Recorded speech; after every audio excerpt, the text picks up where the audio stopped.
त्यावर post viral होत आहे तुमच्या आंदोलना पाठिंबा. नाही त्याबद्दल मला नाही माहिती, पण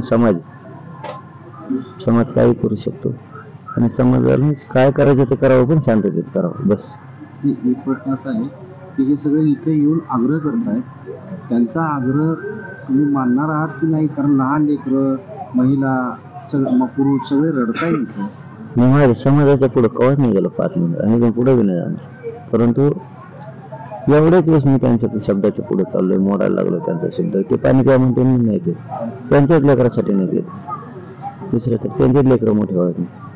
त्यांनी एवढं कायद्याची अंमलबजावणी झाली का मोकळं झालं. जाऊ दे आता, मला दम लागायला लागला, माझ्या छातीत कसतरी व्हायला लागले. माफी मागतो, पण मला बोलायला त्रास व्हायला लागला, छातीत आग व्हायला. खाजगी डॉक्टरांच्या वतीने थोडं चेक झालं तर बरं आहे, कारण तुमच्या डॉक्टरांकडून असं सगळ्यांचा आग्रह आहे. त्याचा जरा थोडा विचार करावा असं सगळ्यांचं म्हणणं आहे. तुमची त्याबद्दलची भूमिका.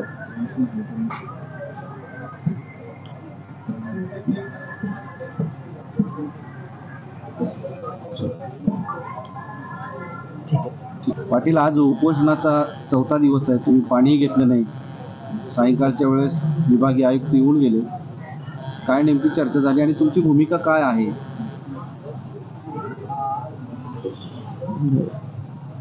सरकारनं जो रात्रीत अध्यादेश काढलेला आहे, त्या अध्यादेशाची अंमलबजावणी करणं सरकारची जबाबदारी. आज कॅबिनेट झाली, उद्या त्याला त्यांनी आज निर्णय घेऊन त्याला विशेष अधिवेशन घ्यायला पाहिजे होतं. नुसती चाल ढकल. देवेंद्र फडणवीस ढकलतात, त्या शिंदे साहेबांवर शिंदे साहेब ढकलतात, देवेंद्र फडणवीस साहेबांवर ते दुसरा उपमुख्यमंत्री अजित जाताना त्यांना गरजच नाही, ते बळ देत आहे त्या छगन भुजबळला मराठ्यांच्या विरोधात लढायचं. नुसते नाटकं चालले, तो विनाकारण मराठ्यांसाठी ना फक्त नाटकं चालल्या. आधी देश कशाला काढला, त्याची अंमलबजावणी करायची ना मग लगेच. तुम्हाला मराठी सोपे दिसत आहेत, थोडे दिवस सहन करते, बघा मराठी कसं करतात. केसेस मागे घेऊ म्हणतात, प्रक्रिया सुरू आहे. अंतरवालीसह राज्यातल्या केसेस मागे घ्या सांगितलं, प्रक्रिया सुरू आहे. 50 वर्ष प्रक्रिया करता का? काय भंगार चाळे लावले, काय सरकार आहे तुम्ही, काय नाही, फालतू सारखं वागायला लागलात राहू तुम्ही. उद्या त्याला सभा घ्यायला दारात यायचंय तुम्हाला मराठ्यांची. कशी सभा घेताय तुम्ही, मग ते बी बघतो आम्ही. किती फालतू चाळे, प्रक्रिया सुरू आहे, केस मागे घ्यायची. तुम्ही कितीतरी केसेस रात्रीत मागे घेता. हैदराबादचं गॅजेट 5 महिन्यापासून घ्या म्हणतो, आज घेऊ उद्या घेऊ, एवढंच चालू. फालतूपणा चालला राहू, नुसतं मजा चालली. तुम्हाला मराठ्यांना खटायचं, बेसावत राहू नका. पण ते पुढचं महाराष्ट्रातल्या पंतप्रधानात सुद्धा सभा होऊ देणार नाहीत आम्ही. मी जर आम्हाला ऍडव्हान्स केलं ना, पंतप्रधान सुद्धा राज्यातले एकही सभा नाही होऊ देणार आम्ही. आमचे पोराचे मुर्दे पाडायला बघायला लागला.